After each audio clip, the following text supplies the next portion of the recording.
ఓం మహాగణపతే నమః. మే 18 నుంచి మే 24 వరకు ఉన్నటువంటి రాశి ఫలితాలు ఏ విధంగా ఉన్నాయో చూద్దాము.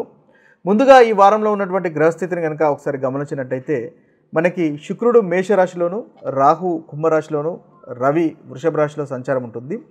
ఇక మనకి బుధుడు వచ్చేసి మేషరాశిలోను సంచారము, గురువు మిథున రాశిలో సంచారము, అదేవిధంగా శని మనకు మీనరాశిలో సంచారము, కేతు సింహరాశిలో సంచారం. ఇవి స్థూలంగా మనకు ఈ వారంలో ఉన్నటువంటి రాశి ఫలితాలు, గ్రహం యొక్క సంచారము. అదేవిధంగా చూసినట్టయితే మనకి చంద్రుని యొక్క సంచారం కనుక ఒకసారి గమనించినట్టయితే చంద్రుడు కుంభ, మకర, మీన, మేష రాశుల్లో సంచారం చేస్తున్నాడు. ఇవి స్థూలంగా ఈ వారంలో ఉన్నటువంటి గ్రహం యొక్క సంచారాలు.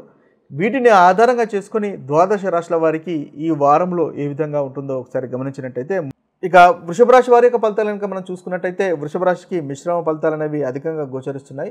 రెండవ భాగంలో చాలా చక్కటి ఫలితాలు వృషభ రాశి వారికి ఈ వారంలో గోచరిస్తున్నాయి. మొదటి 2 రోజులు ఆదివారము, సోమవారము ఆలయ సందర్శనాలు ఉండేటటువంటి అవకాశాలు కనిపిస్తున్నాయి, లేదా ఏదైనా ప్రయాణాలు చేసేటటువంటి అవకాశాలు కూడా మనకు కనిపిస్తున్నాయి. ముఖ్యంగా మానసికంగా కాస్త ఇబ్బంది ఉండే అవకాశాలు ఉన్నాయి. తండ్రితో కానీ సంతానంతో కానీ కాస్త గొడవలు పడేటటువంటి అవకాశాలు కనిపిస్తున్నాయి. కాబట్టి ఆ విషయంలో ఈ 2 రోజులు జాగ్రత్త పడండి. ఇక మంగళవారము, బుధవారము, గురువారము ముఖ్యంగా ఈ 3 రోజులు వృత్తికి సంబంధించినటువంటి విషయాల్లో చాలా చక్కటి ఫలితాలు వృషభ రాశి వారికి గోచరిస్తున్నాయి. మీరు అనుకున్నటువంటి పనులు చేయగలుగుతారు.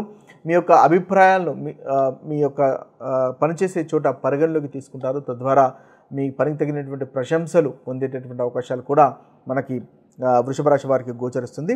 ఓవరాల్గా చూసినట్టయితే చాలా చక్కగా ఉంటుంది. ఉద్యోగ అవకాశాలు లేని వారికి ఉద్యోగ అవకాశాలు కలుగుతాయి.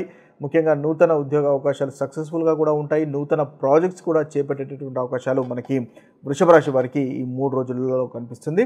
ఇక శుక్రవారం, శనివారం కూడా చాలా చక్కగా ఉంటుంది. స్నేహితులతో, బంధువులతో ఆనందంగా గడిపేటటువంటి అవకాశాలు కనిపిస్తున్నాయి. ధనలాభం ఉంటుంది. ఇన్వెస్ట్మెంట్స్ వల్ల లాభాలు ఉంటాయి. ఫ్రెండ్స్తో ఆనందంగా గడిపేటటువంటి అవకాశాలు కనిపిస్తున్నాయి. సోషల్ నెట్వర్కింగ్లో ఆనందంగా ఉంటుంది. ఫ్రెండ్స్ వల్ల, స్నేహితుల వల్ల సహాయ సహకారాలు పొందేటటువంటి అవకాశాలు కూడా మనకి వృషభ రాశి వారికి ఈ వారంలో చివరి భాగంలో పొందేటటువంటి అవకాశాలు కనిపిస్తున్నాయి. ఇవి ఓవరాల్గా వృషభ రాశి వారికి ఈ వారంలో ఉన్నటువంటి ఫలితాలు. ముఖ్యంగా మీరు ఆదిత్య హృదయాన్ని పఠించండి. తద్వారా ఈ వారంలో ప్రతికూలమైనటువంటి ఫలితాలు తొలగిపోయి అనుకూలమైనటువంటి ఫలితాలు వృషభ రాశి వారికి కలుగుతాయి. ఇవి స్థూలంగా ద్వాదశ రాశులకు ఉన్నటువంటి రాశి ఫలితాలు. మరొక వీడియోలో మరొక రాశి ఫలితాలతో కలుద్దాము. అంతవరకు సెలవు. సర్వే జన సుజనో భవంతు, సర్వే సుజన సుఖినో భవంతు. నమస్తే.